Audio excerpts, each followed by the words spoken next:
এই মুহূর্তে সবথেকে বড় খবর আপনাদের সামনে তুলে ধরবো। বিগ ব্রেকিং যাকে বলে, রাজ্যসভায় প্রার্থী তালিকায় বড় চমক তৃণমূল কংগ্রেসের। রাজ্যসভায় তৃণমূল প্রার্থী করছে প্রাক্তন ডিজিপি রাজীব কুমারকে। তৃণমূলের রাজ্যসভার প্রার্থী হচ্ছেন অভিনেত্রী কোয়েল মল্লিক, বাবুল সুপ্রিয়, মেনকা গুরুস্বামী। ডিটেল জানবো আমার সহকর্মী সৌরভ গুহ এই মুহূর্তে আমার সঙ্গে টেলিফোন লাইনে রয়েছেন। সৌরভ, কি জানা যাচ্ছে?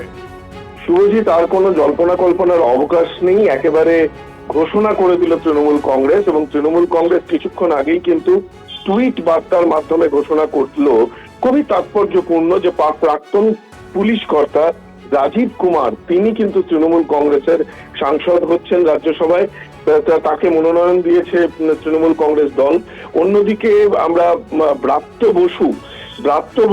অন্যদিকে আমরা বাবুল সুপ্রিয়র নাম কিন্তু আমরা পাচ্ছি যে তাকে রাজ্যসভায় পাঠাচ্ছে তৃণমূল কংগ্রেস, অর্থাৎ তিনি আর বিধানসভায় লড়বেন না।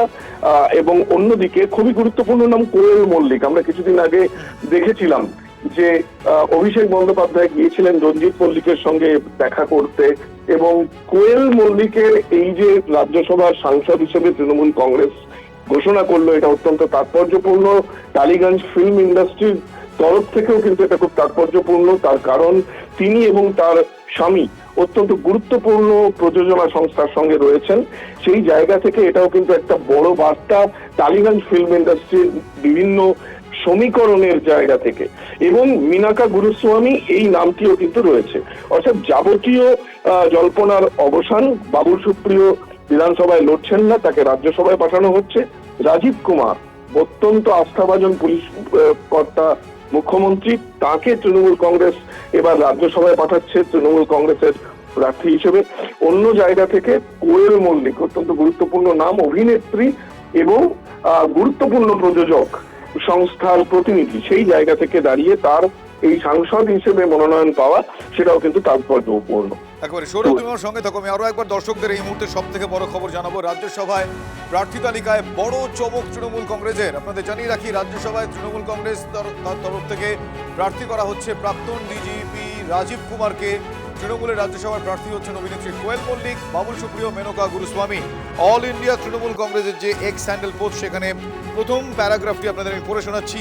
We are pleased to announce the candidature of Babul Supriyo, Rajiv Kumar, former DGP West Bengal Menaka Guruswamy and Koel Mollik for the upcoming Rajya Sabha election। ফলে এই মুহূর্তের বড় চমক। আমি আরো একবার আমার সহকর্মী সৌরভ গুহর কাছে যাব। সৌরভ, কাকে প্রার্থী করা হবে, কাকে প্রার্থী করা হবে না, এই নিয়ে যখন নানা রকম চুলচেরা বিশ্লেষণ চলতে থাকে, তখন এই মুহূর্তে তুমি যেরকমটা কিছুক্ষণ আগে বলছেন, বড় চমক তো বটেই, অনেকগুলো ইকুয়েশনস কাজ করে এর মধ্যে। এই চারটি নামের মধ্যে মূলত কোন কোন ফ্যাক্টরগুলো ভীষণ রকমভাবে গুরুত্বপূর্ণ বলে মনে হচ্ছে? দেখো, এবারের প্রার্থী তালিকা নিয়ে কিন্তু অনেকগুলো আলোচনা চলছিল, তার কারণ আমরা প্রথম এই সংবাদটি করেছিলাম যে এবারের প্রার্থী তালিকায় যিনি অন্যতম গুরুত্বপূর্ণ ঋতব্রত বন্দ্যোপাধ্যায়, তিনি আর মনোনয়ন পাবেন না রাজ্যসভায়, তার কারণ তিনি আগামী বিধানসভা নির্বাচনে প্রতিদ্বন্দ্বিতা করতে চলেছেন। এবং তার জায়গায় কে হবেন, মৌসম নূরের জায়গায় কে হবে, সাকেত গোখলে টিকিট পাচ্ছেন না, এগুলো সবই কিন্তু আমরা করেছিলাম। এবং আজকেও যে বিষয়টি নিয়ে আলোচনা হচ্ছিল যে হয়তোবা সুব্রত বক্সিয়ান সাংসদ, তিনি তার এই যে আসন, সেই আসনে আরো একবার 6 বছরের টার্ম তিনি কমপ্লিট করবেন। কিন্তু যেটা দেখা যাচ্ছে যে একেবারে ফ্রেশ এবং যাবতীয় জল্পনা কল্পনার অবসান ঘটিয়ে একেবারে ফ্রেশ একটা তালিকা কিন্তু আনা হলো।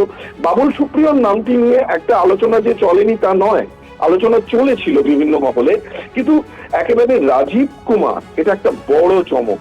আমরা দেখেছিলাম যে এর আগে কেন্দ্রীয় সংস্থা রাজীব কুমারের বাড়িতে হানা দেওয়ায় মমতা বন্দ্যোপাধ্যায় কিন্তু রাস্তায় দাঁড়িয়ে প্রতিবাদ করেছিলেন রাজীব কুমারের।